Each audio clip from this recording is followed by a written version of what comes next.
kum sang ni panga khan ulian minganin hian kal in shachana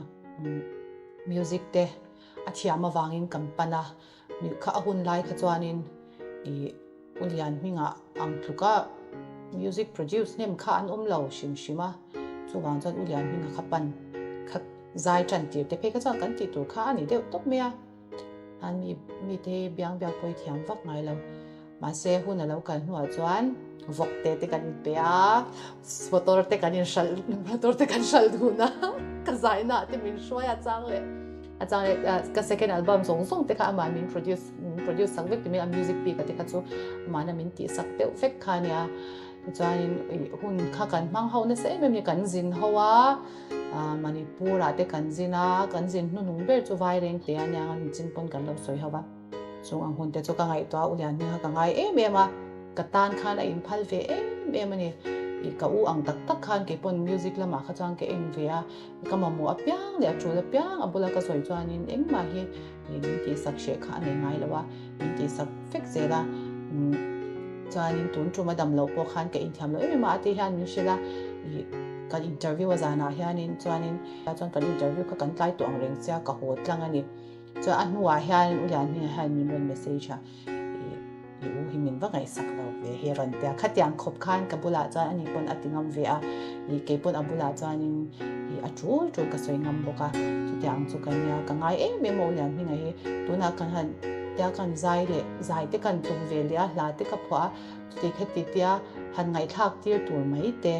han ti puilok te han ti tur mai te hi a om tak lawa chuan ka van ema kalzel te po hi achak om lo ve ani ka tan chuan tyang khop chan ulian mi ngai ka tan han tua zani na he tyang hun kan mang thei tur po hi kalom rual hian ka thin te arim dewa achan chu ama mo hun lai khan he tyang hun te kan lo mang achan chu hasa ishi tamdo ina anung bera ka vakala abula ka walu pun har sat ni te min lo shin ve a sai mi te kan ni na ang hen kan ma mo hun lai te hianin kan in chan pui chin lo te hi vo in ya han hi zai mi le musician tam tak te po hianin I lo sha ila ka du tu pakhada chan he an kal nu ati an tribute concert te kan tia kan vai pui china kan dam lai te po hian le kan pui kan ngai lai te po hianin heng hun lai te po hi ti hun te po hi ni ka sha chung hun a te po chung hun shethiam thei tur chan shwai tu te po hi kan nei ve hian ka shi china chuan thei to pin in du sak na ko nga te mo ama nu na changa ka zir chwa mi dang te du sak mi dang te chan hui ani khan in poisa nei lo soundtrack du ve te chan pui kha she ngai lo tin ke po ka zai do na khoya mo ka zai do na ulian mi ka nei dei lo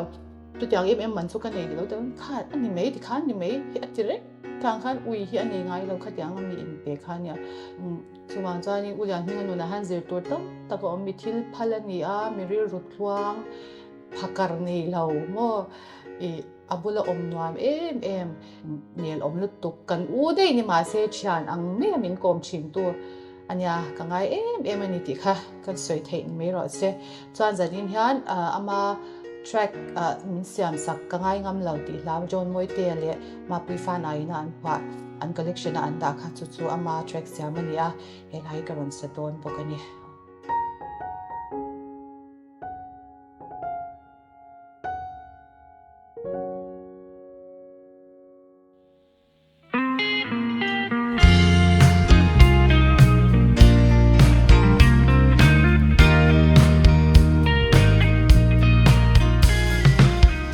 Mana kang samang in chen long iti ka Engan du na bel ma do tu vangi Bia tu min lang isut le tak mai le Kangai ngam lo nang Samang in chen tu ra do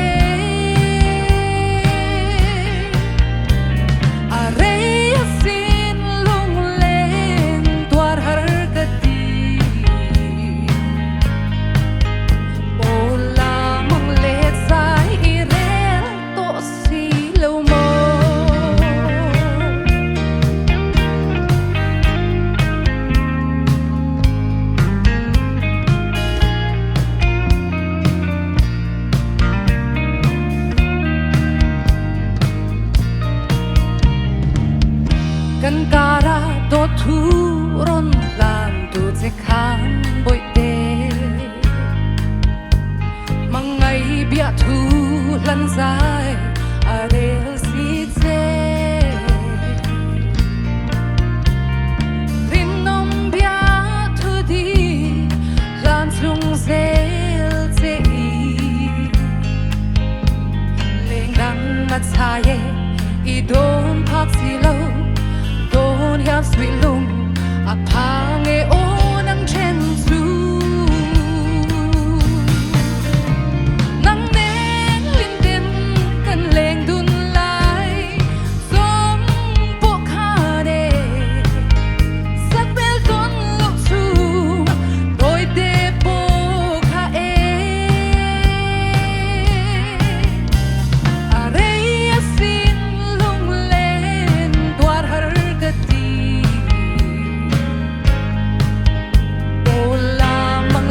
Zai I rel to si lo mo